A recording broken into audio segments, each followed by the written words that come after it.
ये किस बेगैरत ने लिखा है? बेटा, कादिर बेटा पुरसुकून हो जाओ। देखो तुम्हारी तबीयत पहले ठीक नहीं। किसने यहाँ लिखा बेटा है? तुम्हारा भी हिम्मत है तो ऑपरेशन हुआ, सामने तुम आए ऐसे मेरे। क्यों चीख रहे हो? चीखना बंद करो। कादिर बेटा तुम क्या लोगों ने हो लिखा गया? है तुम ये? ऐसा मत इधर करो। आओ, बताओ मुझे। कादिर, हिम्मत है तो बताओ मुझे। हाँ, क्या तुम कादिर, लोगों ने इधर लिखा आओ है ये? बेटा। अगर कादिर, इतने ही मैं कह रही गैरतमंद हो तो पुरसुकून हो बताओ, जाओ। किस बेगैरत ने लिखा है ये?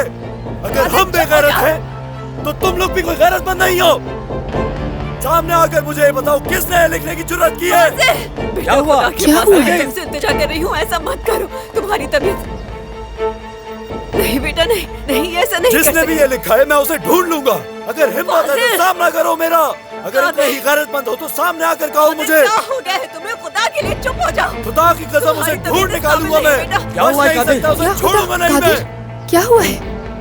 जिस किसी ने भी ये लिखा है उसका बदला मैं उसे जरूर लूंगा। कादिर मेरे बेटे, बस कर जाओ। जिसकी इतनी हिम्मत, जिसने हमारे दरवाजे पर लिखा, उसकी जान ले लूंगा मैं।